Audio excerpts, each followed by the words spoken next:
الدین الخالص۔ آج کے اس جلسے میں گفتگو خواتین کے حوالے سے کروں گا۔ یہ موضوع میں نے اس لیے اختیار کیا کیونکہ اس کی اشد ضرورت ہے۔ مرد تو دائیں بائیں کر کے جس طریقے سے دین سے منسلک ہو جاتے ہیں، دین سیکھ لیتے ہیں، لیکن ہماری خواتین تک دین نہیں پہنچتا۔ اور یہ مسئلہ ہر دور کا مسئلہ رہا ہے کہ ہمارے یہاں خواتین دین سے دور رہی ہیں یا ان کو دین سے دور رکھا گیا ہے۔ اللہ کے نبی صلی اللہ علیہ وسلم کے دور میں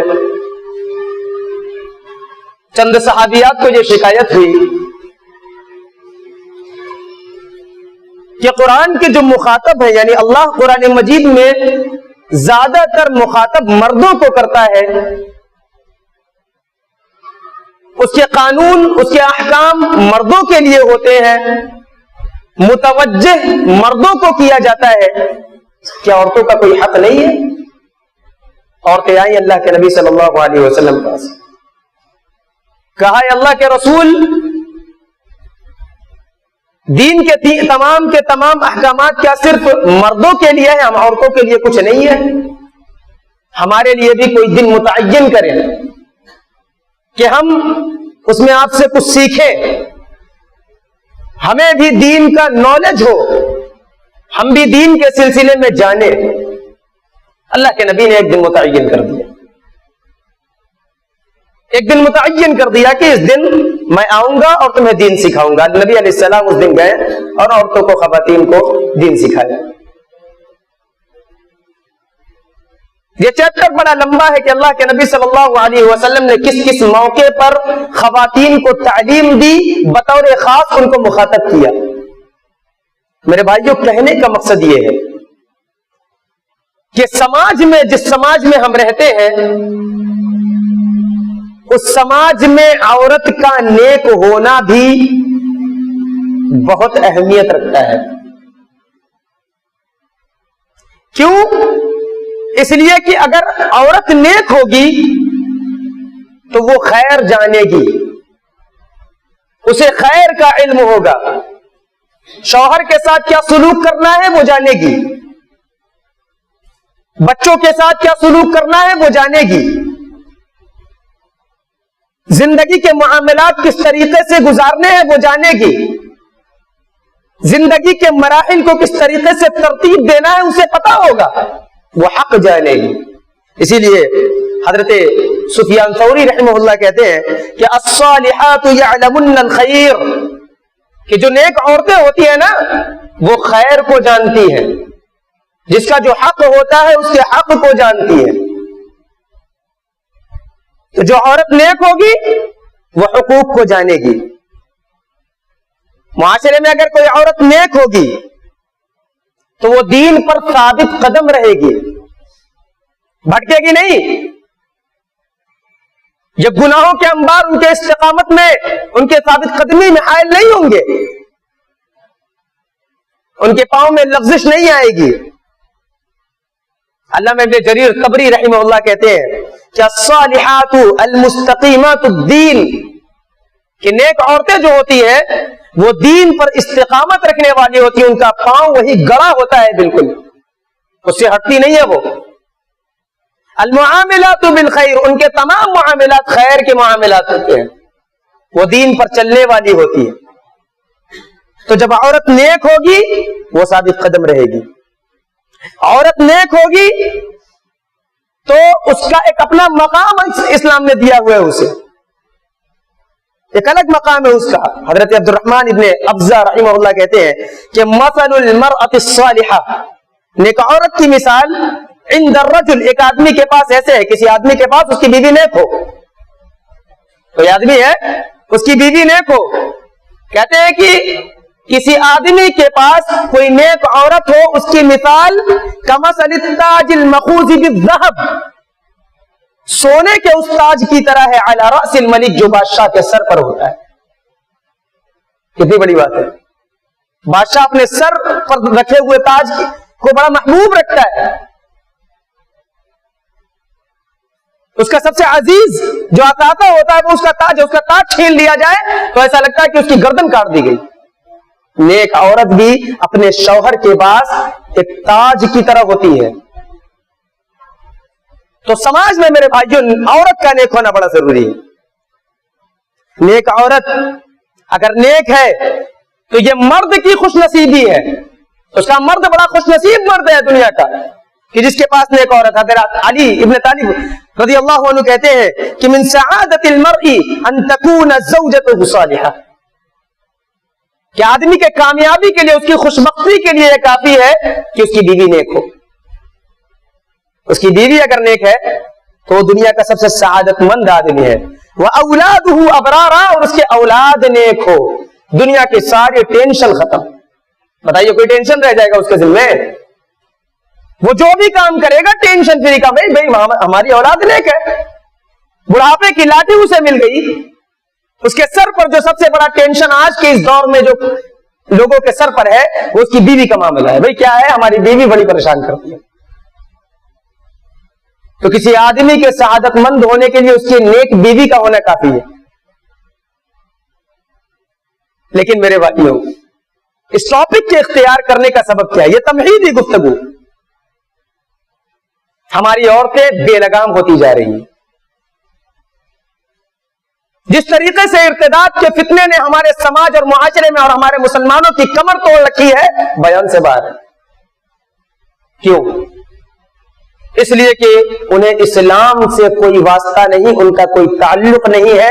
ان کو دینی مجالس سے دور کر دیا گیا، مسجدوں سے دور کر دیا گیا، اور نتیجہ یہ ہوا کہ یہ آج ارتداد کا جو فتنہ ہمارے سر چڑھ کر بول رہا ہے، ہم اپنے نگاہوں سے دیکھ رہے ہیں. کیوں؟ عورتوں کو تعلیم نہیں دی گئی.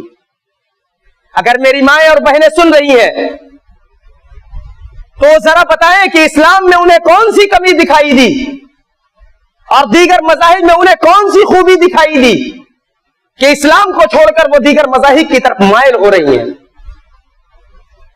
اپنے حالات کا جائزہ اگر دیگر مذاہب کے اندر لے، آپ دیکھیں گے کہ جس طریقے سے بد سے بدتر حالت مسلمان یہ عورتوں کی، خواتین کی دیگر مذاہب کے اندر تھی، وہ مورخین نے بڑے بڑے اپنی کتابوں میں نقل کیا ہوا ہے.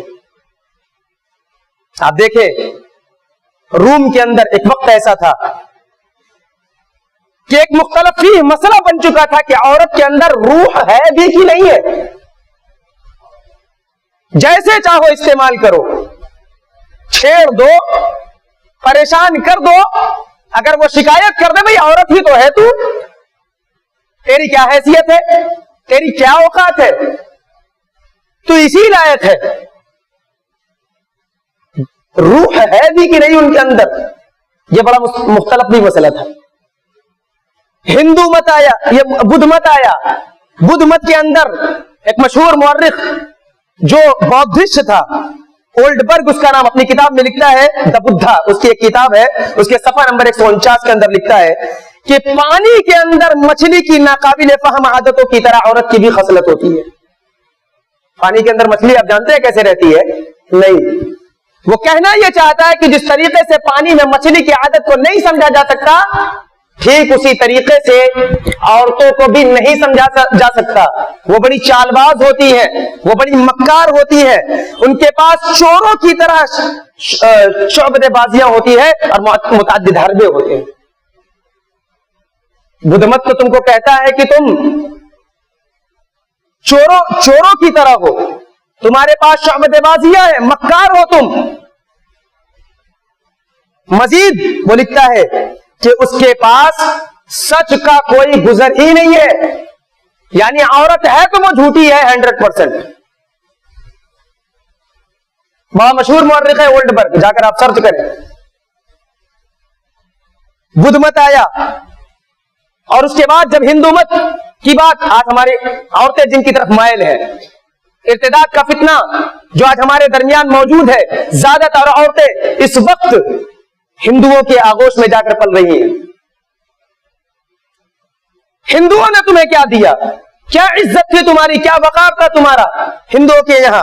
انسائکلوپیڈیا ایک, اس کا نام ہے مذہب و اخلاق, اس کے صفحہ نمبر 271 جلد نمبر 5 کے اندر اس کا مصنف لکھتا ہے کہ برہمنزم میں شادی کی تو بڑی اہمیت, ہر آدمی کو شادی کرنی ہی کرنی ہے, لیکن منو کے قوانین کے رو سے, منو یہ ہندو مت کے آئین اور قوانین اور دستور کا ایک مخرج ہے, وہی سے ان کا تمام قانون چلتا ہے. منو اسمرتی ایک کتاب ہے, آپ نے سنی ہوگی. وہ لکھتا ہے کہ منو کے قوانین کے رو سے شوہر بیوی کا سرتاج ہے. صحیح بات ہے, ٹھیک ہے بھائی. مزید لکھتا ہے کہ اسے اپنے شوہر کو ناراض کرنے والا کوئی کام نہیں کرنا چاہیے. یہاں تک تو ٹھیک ہے. آگے لکھتا ہے حتیٰ کہ اگر اس کا شوہر مر جائے, میری ماں اور بہنیں غور سے سنے, کیا دے رہا ہے تمہیں یہ ہندو مت, حتیٰ کہ اگر اس کا شوہر مر جائے تب بھی وہ کسی دوسرے شخص کا اپنی زبان پر نام نہیں لا سکتی, اپنی زبان پر نام نہیں لا سکتی. اگر وہ دوسری شادی کرتی ہے تو سورگ سے محروم ہو جائے گی, جنت سے محروم ہو جائے گی. یہ ان کے قانون اور قواعد ہے, وہ سورگ سے محروم ہو جائے گی. عورت کبھی بھی آزاد نہیں ہے ہندو مت کے اندر. منو کے قانون کے مطابق عورت کبھی بھی آزاد نہیں ہے, ترکہ نہیں پا سکتی. باپ نے جو مال چھوڑا, شوہر مر گیا, انتقال کر گیا, ترکے میں اسے کچھ نہیں ملنے والا. وہ در در بھٹکے گی, وہ در در کی ٹھوکریں کھائے گی اور بھیک مانگ کر اپنی زندگی گزارے. ترکے میں اسے کوئی حق نہیں ملنے والا. اپنے سب سے بڑے بیٹے کے تحت وہ زندگی گزارنے کا حق رکھتی ہے. اگرچہ اس کا بیٹا ظالم ہو, اگرچہ اس کا بیٹا جابر ہو, اس کے علاوہ اس کے مزید اولاد ہو, لیکن ان اولاد کے زیر سایہ, ان اولاد کے سایہ عاطفت میں وہ اپنی زندگی نہیں گزار سکتی. اسے اگر گزارنا ہے تو اپنے بیٹے کے, بڑے بیٹے کے زیر سایہ زندگی گزارنا. وہ اپنے بڑے بیٹے کے رحم و کرم پر جیے گی, اگرچہ اس کا بڑا بیٹا اسے مارے, اسے کاٹے, اسے ختم کر دے. یہ منو کا قانون ہے. شوہر اسے لاٹھی سے مار سکتا ہے, شوہر اسے پیٹ سکتا ہے. مزید حیرت ہوتی ہے, اسٹریچے نام کا ایک مصنف ہے, مورخ ہے, بلکہ بہت بڑا مورخ ہے. اس نے ایک کتاب لکھی ہے, universal history of the world. پورے دنیا کی کہانی اس نے اپنے اس کتاب کے اندر نقل کی ہے, تاریخ نقل کی ہے. لکھتا ہے ہندوستان کے بارے میں کہ رگ وید میں عورت کو بڑا پست مقام دیا گیا ہے. رگ وید میں عورت کو کوئی مقام نہیں دیا گیا ہے, اور بعد میں رگ وید کے موافق یہ سمجھا جانے لگا کہ عورت بڑی ناقابل اعتبار اور بلکہ بے روح جسم ہے. بے روح جسم ہے, جیسے چاہو اسے استعمال کر لو, اور موت کے بعد اسے مردوں کی نیکیوں کے بغیر بقا حاصل ہونے والی نہیں ہے. اللہ اکبر, استغفر اللہ, استغفر اللہ. اس کا مرد اگر نیک ہے تب تو وہ جنت میں جائے گی, اور اگر اس کا مرد نیک نہیں ہے تو وہ جنت میں نہیں جائے گی, ہزار نیکیاں اگرچہ وہ کر لے اپنی زندگی میں. یہ قانون ہے دیگر مذاہب کا کہ تجھے اسے جو ہے اس کے مرد کے نیکیوں پر تولا جائے گا. اس کا مرد اگر نیک ہے تب اسے سورگ اور نرک کا اس کے سلسلے میں فیصلہ کیا جائے گا, نیک اور بد ہے تو. میرے محترم دوستوں, اسی طریقے سے ہندو مت کے اندر آپ تمام حضرات جانتے ہیں کہ عورت کو جنم دینے والی, یہ وہی اسٹریچر لکھتا ہے کہ عورت کو جنم دینے والے لوگ خود ان عورتوں کو, اپنے گھر کی عورتوں کو اپنے گھر کے بستر کی زینت بنا لیا کرتے تھے, اپنے خواہشات کو ختم کرنے کا ذریعہ بنا لیا کرتے تھے, پوری کرنے کا ذریعہ بنا لیا کرتے تھے. بے ایمانی ان کے ساتھ عام تھی, ان کا کوئی تعلق نہیں تھا کہ انہیں کسی چیز میں کچھ حصہ مل جائے. چھوٹی ہوتی ان کی شادی کر دی جاتی, بچپن میں ان کی شادی ہو جاتی. بیواؤں سے نفرت اس قدر عام تھا کہ اگر کوئی عورت بیوہ ہو جاتی اس گھرانے میں تو لوگ اسے تانے دیا کرتے تھے, ارے ہائے تو کیسی عورت ہے کہ تو نے اپنے مرد کو کھا ڈالا, ہائے تو کیسی عورت ہے کہ تیرا مرد تیری زندگی میں انتقال کر گیا اور وہ مر گیا, تو بڑی منحوس عورت ہے. اب چونکہ اسے دوسری شادی کی اجازت نہ تھی، اس لیے اسے اپنے شوہر کے گھر میں داسی کی حیثیت سے رہنا پڑتا تھا، نوکرانی کی حیثیت سے رہنا پڑتا تھا، اور اپنے دیوروں کی خادمہ بن کر رہنا پڑتا تھا۔ یہ دیگر مذاہب میں عورتوں کا مقام تھا میرے بھائیو۔ اور جب دور جاہلیت آیا، اسلام سے قبل مکہ کے اندر دور جاہلیت میں یا آپ تمام حضرات کو بتایا جاتا ہے کہ ظلم اور بدسلوکی یہ عام رواج تھا، بڑا عام تھا یہ مسئلہ، حقوق کی پامالی بالکل عام تھی، عورت کے مال کو ہڑپ لینا بالکل عام تھا، اور عورت جو کچھ بچا کر رکھی تھی وہ بھی اگر مرد کو پتا چل جائے تو وہ مرد کے قبضے میں آ جاتا تھا، اس کا کوئی حصہ نہیں ہوتا تھا۔ یعنی اگر ہے عورت تو اس کا کوئی چیز، کوئی حصہ، کوئی لہدہ، کوئی گھر میں اس کی کوئی اوقات نہیں ہے، کوئی عزت نہیں، اس کا کوئی حصہ نہیں ہے۔ اگر اس نے اپنا بھی کچھ بچا کر رکھا ہوا ہے تو اس کے شوہر کا ہے، ترکہ میں کوئی حصہ نہیں دیا جاتا۔ شوہر کی موت کے بعد اپنے پسند کی شادی کا کوئی اختیار ان ظالموں کے یہاں بھی نہیں تھا کہ وہ اپنے اختیار کی کوئی شادی کر لے، خود ورثہ میں تقسیم کر دی جاتی تھی اور ایک کے بعد دوسرے کے یہاں وہ منتقل ہوتی رہتی تھی حتیٰ کہ غلامانہ زندگی بسر کرتی تھی۔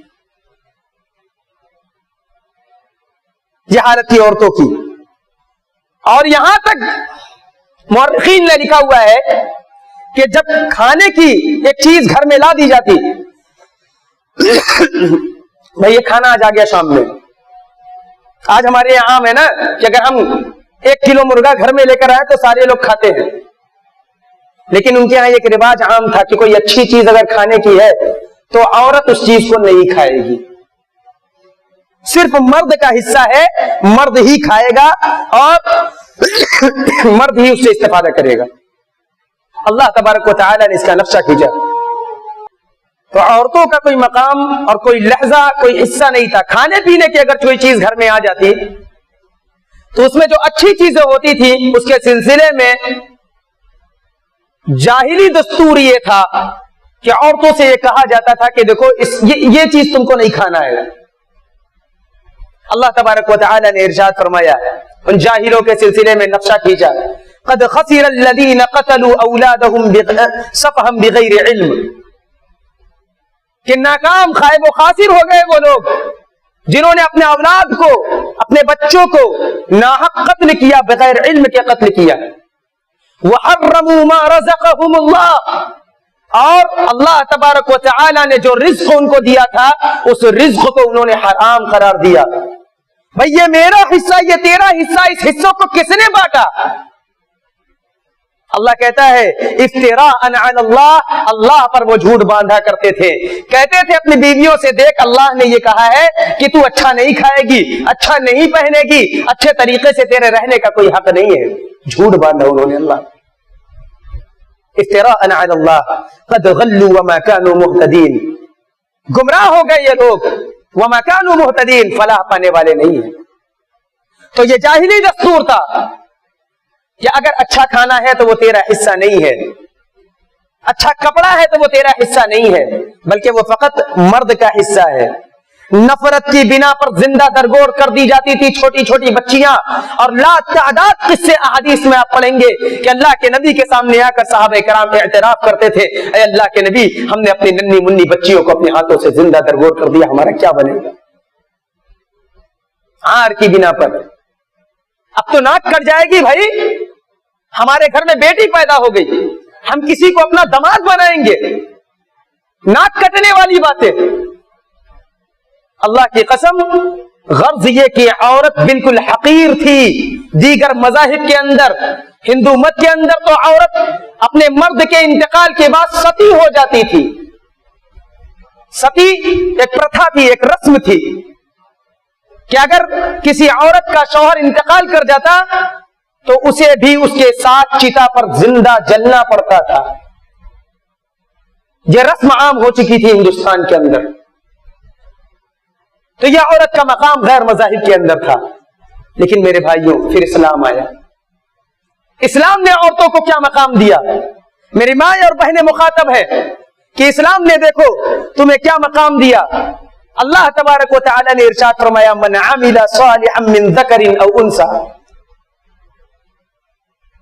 جس کسی نے بھی نیک عمل کیا اگرچہ وہ مرد ہو یا عورت ہو، وہو مؤمن، مومن ہے وہ، فلنحیینہ حیاتا طیبہ، ہم اسے پاکیزہ زندگی عطا کریں گے، پاکیزہ زندگی عطا کریں گے، وَلَنَجْزِيَنَّهُمْ أَجْرَهُمْ بِأَحْسَنِ مَا كَانُوا يَعْمَلُونَ، اور اسے بہترین اجر بدلے کے طور پر دیں گے اس عمل کے سبب جو عمل اس نے کیا تھا۔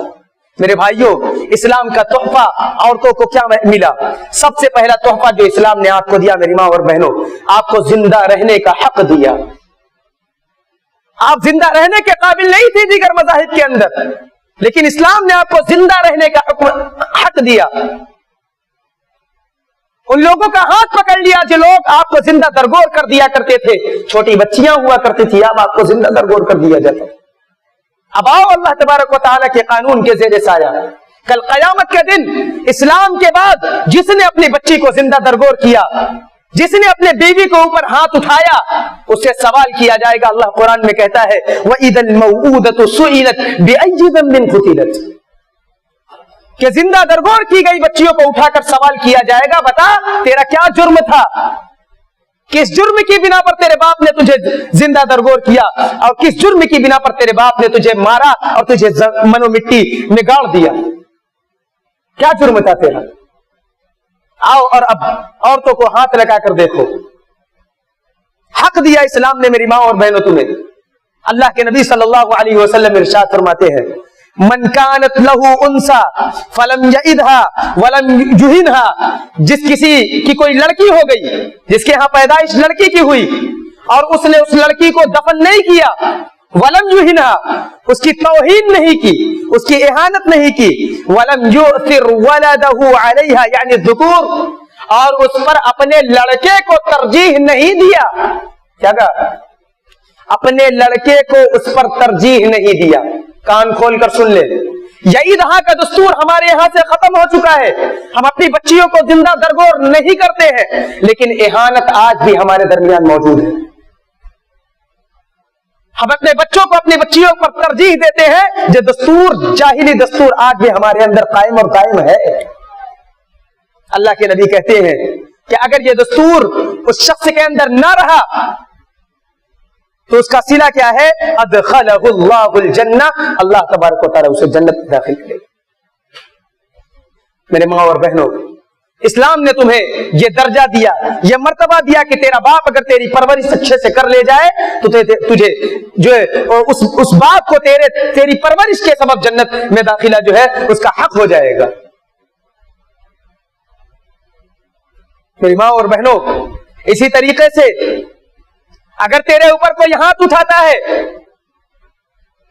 تجھے کوئی چھوتا ہے، یہ وہ دیگر مذاہب نہیں ہے کہ تو عورت ہی تو ہے تیرا یہی حق ہے، نہیں، بلکہ اسلام نے قصاص کا حق دیا تجھے، کہ اگر کوئی آدمی کسی عورت کو مارتا ہے، کوئی عورت کسی عورت کو مارتی ہے، اس کا ہاتھ پاؤں ٹوٹ جاتا ہے، اس کی آنکھیں شل ہو جاتی ہے، اس کی زبان کٹ جاتی ہے، اس کا دانت ٹوٹ جاتا ہے، قصاص لیا جائے گا، اس عورت کے بدلے اس کا بھی ہاتھ توڑا جائے گا، اس عورت کی آنکھ کے بدلے اس کا بھی آنکھ توڑا جائے گا، اس عورت کے ٹوٹے ہوئے پیر کے بدلے اس کا بھی پاؤں توڑا جائے گا۔ اللہ تبارک و تعالی نے تمہیں نظام دیا، وَكَتَبْنَا عَلَيْهِمْ فِيهَا أَنَّ النَّفْسَ بِالنَّفْسِ وَالْعَيْنَ بِالْعَيْنِ وَالْأَنْفَ بِالْأَنْفِ وَالْأُذُنَ بِالْأُذُنِ وَالسِّنَّ بِالسِّنِّ وَالْجُرُوحَ قِصَاص۔ اسلام کہتا ہے کہ میں نے تمہارے اوپر قانون بنایا، قانون کیا دیا تم کو؟ کہ آنکھ کے بدلے آنکھ، نفس کے بدلے نفس، انف کے بدلے انف، ناک اگر تمہاری کاٹی گئی تو اس کے بدلے جس نے تمہاری ناک کاٹی ہے اس کا بھی ناک کاٹا جائے گا، تمہارا دانت جس نے توڑا ہے اس کا بھی دانت توڑا جائے گا، تمہارے اگر کانوں کو کسی نے تکلیف پہنچائی ہے اس کے بھی کان کو تکلیف پہنچائی جائے گی، اس کا بھی کان کاٹا جائے گا، اور غرض اس طریقے کے جتنے بھی جروح ہے، جتنے بھی تکلیفیں ہیں، ان تمام تر چیزوں کا قصاص لیا جائے گا۔ یہ حق تم کو کس نے دیا؟ اسلام نے دیا۔ اسلام کو چھوڑ کر کوئی دیگر مذہب تمہیں پسند آتا ہے؟ اسلام نے تمہیں اور کیا حق دیا؟ پرورش کا حق دیا۔ اللہ کے نبی صلی اللہ علیہ وسلم نے ارشاد فرمایا، صحیح بخاری کی روایت ہے کہ من بلا من هذه البنات شيئا، جس آدمی کو اپنی بیٹی کے سبب کوئی تکلیف پہنچا، کوئی مصیبت پہنچی فاحسن الیہن، لیکن اس نے اس کے ساتھ احسان نہیں چھوڑا، احسان کرتا رہا، کن لہ ستر من النار، وہ عورت، وہ بچی اپنے باپ کے لیے جہنم سے آڑ بن کر آئے گی، جہنم کی آگ سے آڑ بن کر آئے گی، اس کے لیے پردہ بن جائے گی کہ میرے باپ کو یہ جہنم کی آگ چھوئے نہ، اللہ سے حجت کر بیٹھے گی۔ وہ جو دین تمہیں کل جہنم سمجھتا تھا، وہ مذہب تمہیں کل جہنم سمجھتا تھا، اسلام آیا، اس نے تمہیں اس جہنم سے آڑ اپنے باپ کے لیے بنا دی۔ کیا چاہیے تمہیں اسلام میں؟ کتنی سہولتیں چاہیے تمہیں اسلام میں؟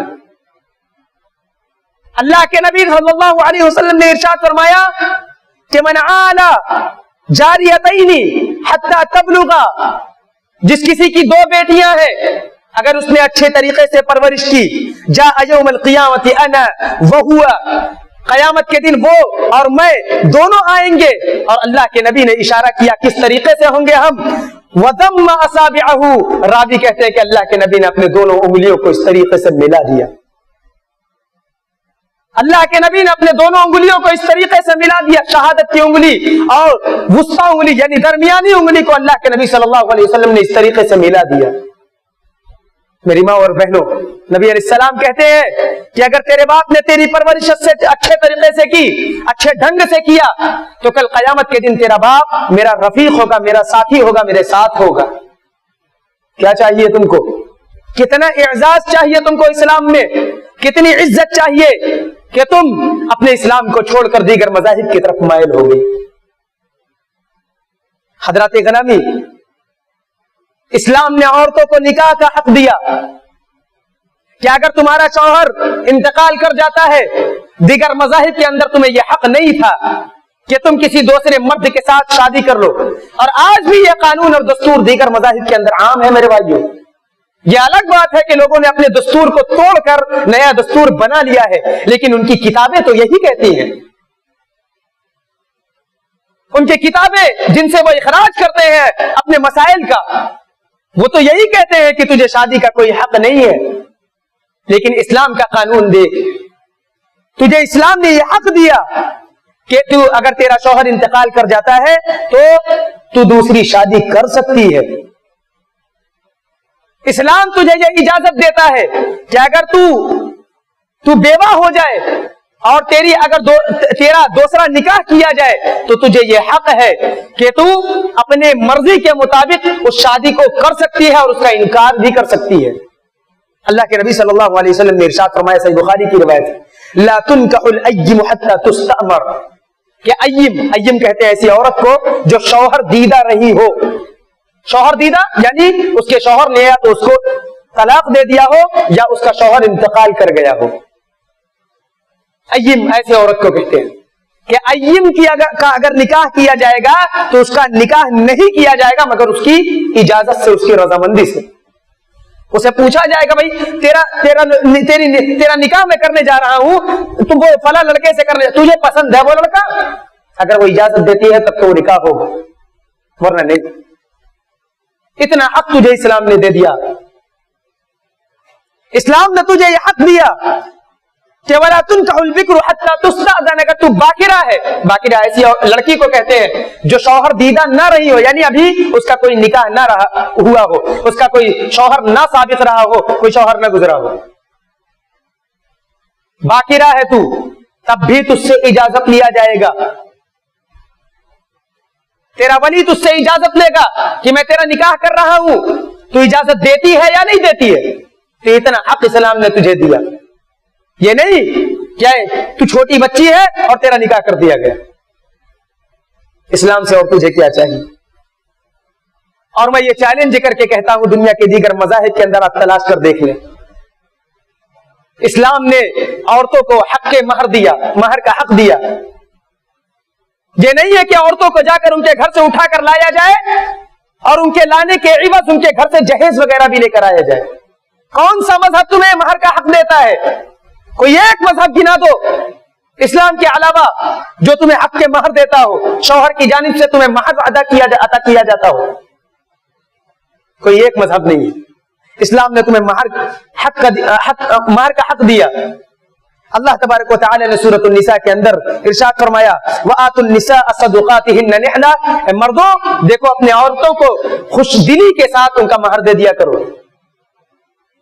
اور روایتوں میں یہ موجود ہے کہ جس عورت کو مہر نہ دیا جائے نکاح ہوتا ہی نہیں ہے، بغیر مہر کے نکاح نہیں ہوتا. اور آج ہمارے یہاں بھی یہ خرابیاں موجود ہے کہ اگر شوہر نے مہر دیا تو اس کے سلسلے میں اس سے خود اختیار لیا جاتا ہے مہر معجل ہے یا مؤجل ہے، پہلے دے دیا جائے ابھی یا بعد میں دیا جائے. اور پتہ یہ چلا کہ ولی کو جب مہر ملا تو ولی نے اس میں کٹوتی کر لی، لیکن شادی بیاہ میں اتنا خرچہ ہوا ہے اور اس میں ہم کٹوتی کریں گے. علماء لکھتے ہیں کہ ان المہر لہا، کہ مہر یہ عورت کا حق ہے، لڑکی کا حق ہے، منکوحہ کا حق ہے. وہی المستحقۃ لہ، اور وہی اس کی مستحق ہے. لا حق لولی فیہ، اس میں ولی کا کوئی حق نہیں ہوتا ہے کہ ولی اپنے جیب سے اگر خرچ کر رہا ہے کہ بیٹی کی شادی میں اتنا خرچ ہوا تو اس کے مہر سے وہ کپٹ کر رکھ لے. تو یہ خرابیاں بھی اپنے اندر سے ختم کیجیے. اسلام نے یہ حق دیا کہ آپ کو مہر دیا جانے لگا. نان و نفقہ کا حق دیا اسلام نے. ایک صحابی اللہ کے نبی کے پاس آئے، اللہ کے نبی سے پوچھا اللہ کے نبی ہماری بیویوں کا ہم پر کیا حق ہے؟ اللہ کے نبی صلی اللہ علیہ وسلم نے کہا تطعمها اذا طعمت، جب تو کھا تو اسے بھی کھلا. ایک وقت وہ تھا کہ جب جاہلی دستور میں تجھے وہ کھانا نہیں کھلایا جاتا تھا جو اچھا کھانا ہوا کرتا تھا، لیکن مجھے یہ بات کہنے دیجئے بڑی سنجیدگی کے ساتھ میں کہتا ہوں کہ آج بھی وہ جاہلی دستور ہمارے اندر موجود ہے. ہاں جھانک کر دیکھیں اپنے گھروں میں. ہمارے گھر کی عورتوں کا معاملہ کیا ہے؟ بھائی مرد اگر جب تک نہیں کھا لیتے ہیں کھانا تو نہیں کھائے گی. نتیجہ کیا ہوتا ہے کہ جو بچا ہوا اور بالکل ہڈیوں والا کھانا، سالن جو بالکل اخیر میں بچا ہوتا ہے وہ عورتوں کا حصہ اور عورتوں کا لہجہ ہوتا ہے. کس نے کہا تم کو یہ کرنے کو؟ اسلام یہ نہیں کرتا. ایک دسترخوان پر بیٹھ کر کھانے کا حکم دیتا ہے تو طعمها اذا طعمت، جب تو کھا تو اسے کھلا. وتكسوها اذا تسيت، جب تو پہن تو اس کو بھی پہنا. عید کا موقع ہو، اچھا کپڑا لا رہا ہے، تہوار کا موقع ہو، بہترین عمدہ کپڑا لا رہا ہے، شادی بیاہ کا موقع ہو، اچھا اگر تو پہن رہا ہے تو اپنی بیوی کو پہنانے کا انتظام تو اسی میں پہنا، اس کا یہ حق بنتا ہے. وتكسوها اذا تسيت ولا تضرب الوجه. ایک مذہب وہ ہے جو تجھے ڈنڈے سے مارنے کی اجازت دے رہا تھا، لیکن اسلام نے تجھے یہ کہا کہ ولا تضرب الوجه، مردوں اپنی عورتوں کے چہرے پر مت مارنا. ولا تقبح، اسے گالی گلوچ مت دینا، الٹا سیدھا نہ کہنا. یہ اسلام نے تجھے حق دیا. اسی طریقے سے میرے بھائیوں، اسلام نے ایک عورت کو مقام اور مرتبہ دیا کہ اگر جس عورت کی نگاہ میں اس کا شوہر گر جائے وہ دنیا کا سب سے خراب شوہر ہے، اور جس عورت کی نگاہ میں اس کا شوہر اچھا ہو وہ دنیا کا سب سے اچھا شوہر ہے. اللہ کے نبی صلی اللہ علیہ وسلم نے ارشاد فرمایا اکمل الایمان المؤمنین ایمانا احسنهم خلقا، کہ سب سے بہترین اخلاق والا ایمان کے اعتبار سے مکمل مومن وہ ہے جس کا اخلاق سب سے بہترین اخلاق ہو. وَخِيَارُكُمْ خِيَارُكُمْ لِنِسَائِهِ، اور سب سے بہترین مرد وہ مرد ہے جو اپنے عورتوں کے نزدیک بہترین ہو.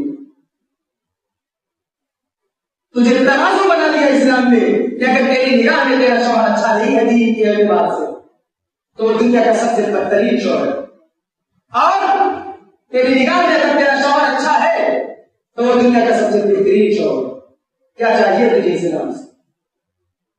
میری ماں اور بہن، اسلام نے تجھے تنقید اور احتجاج کا حق دیا.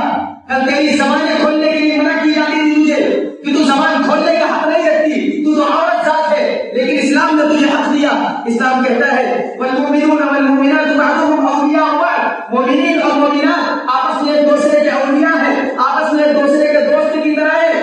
اگر وہ دوسروں کو برائی کرتا ہوا دیکھے یأمرون بالمعروف وینہون عن المنکر، تو وہ لوگوں کو برائی سے روکے اور اچھائی کا حکم دے. اگر کوئی عورت ہے اپنے گھر میں خلاف فطرت کوئی چیز دیکھتی ہے تو اسے یہ حق حاصل ہے کہ وہ تنقید کرے اس چیز پر. اسلام نے حق کو دے دیا. کیا چاہیے تمہیں اسلام سے؟ میری ماں اولاد کے حسن سلوک کی سب سے بہترین حقدار تم ہوئی. صحابی پوچھتے اللہ کے نبی میرے حسن سلوک کا سب سے زیادہ حقدار کون؟ اللہ کے نبی کہتے ہو ام کریمہ. ثم من؟ صحابی کہتے ہیں اللہ کے نبی پھر کون؟ پھر اللہ کے نبی کہتے ہیں ثم ام، تو پھر تیری ماں. پھر اللہ کے نبی سے سوال کیا جاتا ہے پھر کون؟ پھر اللہ کے نبی کہتے ہیں پھر تیری ماں. چوتھی مرتبہ جب صحابی پوچھتے ہیں پھر اللہ کے نبی کہتے ہیں تیرا باپ. حسن سلوک کا سب سے بہترین حق اولاد کے ذریعے سے تجھے دیا گیا. اب تجھے کیا چاہیے؟ کون سا حق تجھے چاہیے اور اسلام نے تجھے کیا کمی دکھائی تھی کہ تو اپنے دین سے بے رغبت ہو کر دوسروں کے دین میں رغبت دکھانے لگی، دوسروں کے دین میں چاہت دکھانے لگی؟ میرے بھائیوں، خدا کا حق اسلام نے عورتوں کو دیا کہ اگر تجھے تیرا شوہر نہیں بھاتا ہے تو یہ شوہر کا صرف اختیار نہیں ہے کہ وہ عورتوں کو طلاق دیتا پھرے. تیرا شوہر اگر بے دین ہے، اچھا نہیں ہے تیرے اعتبار سے، وہ فطری قوانین کے مطابق اپنی زندگی نہیں گزارتا ہے، اسلام کے مطابق نہیں چلتا ہے، تجھے اختیار ہے کہ تو اس سے خلا لے لے، تو اس سے الگ ہو جائے. یہ حق بھی تجھے اسلام نے دے ڈالا. اس کے علاوہ تو اسلام سے اور کیا چاہتی؟ ان تمام حقوق کے باوجود تم نے لبرلزم کا چوڑا پہن لیا، لبرل بن گئی. تم اپنے شوہر کے لیے تم اچھی نہیں ہو، اپنے اولاد کے لیے تم اچھی نہیں ہو. اپنے تمہارا شوہر کہتا ہے کہ مجھے ایک گلاس پانی لا کر دے دو، تم انکار کر دیتی ہو، تم انکار دیتی ہو اپنے شوہر کو. آزادی نسواں کے نام پر تم نے اسلام کے ایک بہترین تحفے کو اپنے الماریوں کی زینت بنا کر رکھ ڈالی. اسلام نے تمہیں حجاب دیا تھا، حجاب کو تم نے دوپٹے میں تبدیل کیا اور پھر وہ دوپٹہ جا کر تمہارے الماریوں کی زینت بن گئی. آج مسلمان گھرانے کی عورتوں کی گردنیں دوپٹے سے بھی خالی نظر آتی. یہ مشاہدے کی چیز ہے، یہ مشاہدے کی چیز ہے. غیروں کے لیے سجدے کے لیے اسلام نے تمہیں منع کیا تھا، لیکن تم نے غیروں کے لیے سجدہ سنورنا شروع کر دیا. اپنے شوہر کے لیے بالکل بھنگل بن گئی. تم شوہر کے گھر آئے، آنکھیں میں لپٹی ہوئی، دن بھر کا قرض اور دھول تمہارے اوپر موجود ہے، ویسے ہی جا کر شوہر کے بغل میں لیٹ جاتی ہو، سو جاتی ہو. لیکن اگر کسی فنکشن میں تمہیں جانا ہوا تو تمہارا کیا رویہ ہوتا ہے، تمہارا کیا تعلق ہوتا ہے کہ دنیا جانے. جس طریقے سے تم سچ سمجھ جاتی ہو یہ دنیا جانتی ہے. اور نتیجہ کیا ہوا؟ نتیجہ کیا ہوا کہ ریپ کے کیسز اب ہمارے سامنے گئے. تمہاری دین سے بے رغبتی کے سبب تمہارا ریپ کیا جانے لگا. نتیجہ کیا ہوا کہ تم جب غیروں کے لیے سجنے لگی تو تمہیں یوز اینڈ تھرو کی طرح استعمال کیا جانے لگا. یوز کیا، استعمال کیا اور پھر پھینک دیا، اٹھا چھوڑ دی گئی. تم نے اپنے مردوں پر حکمرانی کی، سوچی کہ میں اپنے مردوں پر حکمرانی کروں. اسلام یہ قانون بڑا خراب قانون اسلام نے بنایا ہے کہ مردوں کو حاکم بنا دیا. تمہیں یہ سوچی کہ میں مردوں پر حکمرانی کروں، جس کا نتیجہ یہ ہوا کہ نظام جو آئلی نظام تھا، گھر کا نظام جو تھا، وہ بالکل برباد ہوتا رہ گیا، برباد ہوتا رہ گیا. مرد کی عمر کا موازنہ یہ تم اپنے سے کرتی ہو. ایک نمک کا ڈبہ اگر گھر میں ٹائٹ ہو جائے تو مرد کو تلاش کرتی ہیں کہ ہمارا مرد آ جائے تو ڈبہ کھول دے تو ہم اپنی سبزی میں نمک ڈال دیں. اور حکمرانی کی تو محسوس ہی ہوئی ہے کہ پھر مردوں کو ان آنکھوں نے دیکھا ہے کہ 2-3 بوریاں اپنے اوقات سے اوپر وہ بوجھ اٹھا رہے ہیں صرف اس لیے کہ ہمارے گھر میں ہماری جو عورتیں ہیں وہ اچھے سے گزر بسر کر سکے، ہماری اولاد اچھے سے گزر بسر کر سکے. کیا ہو گیا ہے تمہیں؟ ان کا یہ زخم، ان کے یہ غم تمہیں دکھائی نہیں دیتے، ان کی یہ تکلیفیں تمہیں دکھائی نہیں دیتی. میرے بھائیوں، مالی بوجھ برداشت، ارے اللہ اکبر، اگر اس چیز کو آپ اپنے ذہن میں بٹھائے کہ اگر ایک عورت کو حاکم بنا دیا جائے، مثال کے طور پر آپ نے اپنے گھر میں اپنی بیوی کو حکمرانی دے دی، وہ گھر کا نظام سنبھالنے لگی، تمام تر معاملات کو سنبھالنے لگی، 4 دن نہیں گزریں گے، اللہ کی قسم کھا کر کہتا ہوں لڑائی ہونا فکس ہے، بالکل لڑائی ہو کر رہے گی. بھائی ظاہر سی بات ہے، ایک مرد اپنے گھر کے تمام افراد کو دیکھتا ہے، ہماری ماں بھی خوش رہے، ہمارا باپ بھی خوش رہے، ان تمام لوگوں کو دیکھتا ہے. لیکن ایک عورت اگر کمانے کے لیے باہر نکل جائے، حکمرانی کرنے لگے، 2 دن کے بعد وہ اپنے شوہر سے لڑنے لگے کہ بھائی ہمارے بس کے نہیں ہے تو تمہاری ماں میں کے اوپر میں اپنا پیسہ خرچ کروں، اس کے دوا علاج کے اوپر میں اپنا پیسہ خرچ کروں. لڑائیاں ہونی شروع ہو جائیں گی. اور تمہیں حکمرانی کی سوچی ہوگی. اسلام نے جو دستور تمہیں دے دیا ہے، اسلام نے جو تمہیں قانون دے دیا ہے، اس قانون پر عقل رہو، سمجھو اس چیز کو اسلام نے تمہیں دیا. اور میں بڑی سنجیدگی کے ساتھ یہ بات بھی کہنا چاہتا ہوں میرے بھائیوں کہ اصل میں یہ غلطیاں صرف خواتین کی نہیں ہیں، صرف ان عورتوں کی نہیں ہے، یہ خواتین کے بجائے بلکہ ہماری اپنی غلطیاں ہیں، گھر کے گارجین کی غلطیاں ہیں. ہم اپنے گھر میں تھے، ہم اگر چاہتے تو اپنے عورتوں کو دین سے جوڑتے، ان کا دین سے واسطہ ہوتا، تعلق ہوتا، وہ اتنی بے دین نہ ہوتی، آپ سے لڑنے کے لیے کھڑی نہ ہوتی، لبرل نہ بنتی وہ. لیکن ہم نے ان کو گھر سے اپنے دین سے دور کر دیا. گھر میں رہتے ہوئے ہماری آنکھوں کے سامنے گناہ ہوتا رہا، لیکن ہم نے اپنی زبانیں نہیں کھولی. بیٹی کیا کر رہی ہے، کب آ رہی ہے، کب اسکول جا رہی ہے، کب آ رہی ہے، بند کمرے میں اس کا کیا رویہ ہے، کیا برتاؤ ہے، کیا کبھی آپ نے پوچھنے کی کوشش کی؟ نہیں پوچھنے کی کوشش. یہ فقط ان کی غلطیاں نہیں ہے بلکہ یہ ہماری اپنی بھی غلطیاں ہیں جن کا خامیازہ ہم بھگت رہے ہیں، جن کا خامیازہ ہم بھگت رہے ہیں. میرے بھائی، مساجد سے روکا گیا، دینی پروگرام سے روکا گیا. بھائی مسجدوں میں جاؤ گی تو فتنہ پھیلے گا، لیکن آج اللہ کی قسم کھا کر کہتا ہوں، آپ کسی بنارس میں فرنگیا گھاٹ پہ اتوار کے دن آپ چلے جائیں، سنڈے کے دن آپ چلے جائیں، تفریح کے نام پر مسلم عورتوں کا جو جماوڑا وہاں ہوتا ہے، آپ تمام لوگ اس کا مشاہدہ کر چکے ہوں گے. جہاں اگر آپ جائیں تو اس کا مشاہدہ کریں گے. صرف مسلم خواتین نقاب میں دکھائی دیتے ہیں، وہاں کی طرح نہیں ہوتا. مسجدوں میں تمہیں کتنے دکھائی دیتے ہیں، دینی مدرسوں اور دینی مدارس میں، دینی جلسوں میں، دینی جو ہے جلوس میں تم کو کتنے دکھائی دیتے ہیں. ہماری اپنی غلطیاں ہیں، جن غلطیوں کے سبب ہم یہ خامیازہ آج اتنا بڑا خامیازہ بھگت رہے میرے بھائیوں.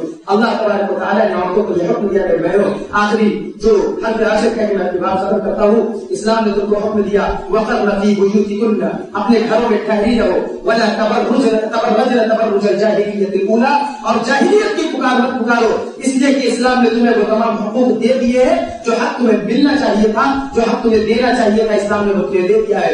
لبرلزم کا چولا تمہیں پہننے کی ضرورت نہیں ہے، وہ تمام تر چیزیں تمہیں میسر ہو چکی ہیں جو تمہیں میسر ہونی چاہیے تھی. وَلَا تَبَرَّجْنَ تَبَرُّجَ الْجَاهِلِيَّةِ الْأُولَىٰ، جاہلیت کی پکار نہ پکارو. اقِمْنَ الصَّلَاةَ، اسلام کے زیر سایہ آ کر نماز قائم کرو. وَآتِينَ الزَّكَاةَ، زکات دیتی رہو. اطیعوا اللہ وَرَسُولَهُ، اللہ اس کے رسول کی اطاعت کرو. اللہ تبارک و تعالیٰ ہماری ماں اور بہنوں کے اندر دین کی فہم پیدا کرے، انہیں اس ظالم معاشرے سے، اس ظالم سماج سے اور ظالم مذاہب سے دور رکھے. دنیا میں جب زندہ رکھے، اسلام اور ایمان پر زندہ رکھے. جب ہمارا خاتمہ ہو، اسلام اور ایمان پر ہو.